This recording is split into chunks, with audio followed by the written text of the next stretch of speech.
నీవు మేల్కొని మృతుల్లో నుండి లెమ్ము, క్రీస్తు నీ మీద ప్రకాశించునని ఆయన చెప్పుచున్నాడు. నిద్రిస్తూ ఉంటే నువ్వు మేలుకో. ఇది దేని గురించి చెప్పబడిన నిద్ర?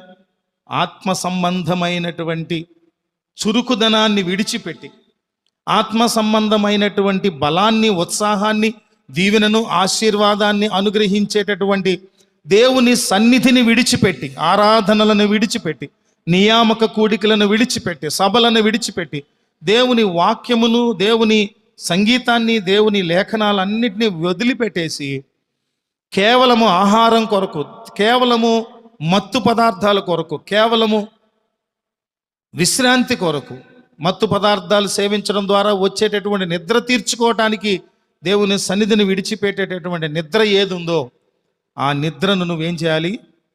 నిద్రలోంచి నువ్వు మేల్కొనాలి.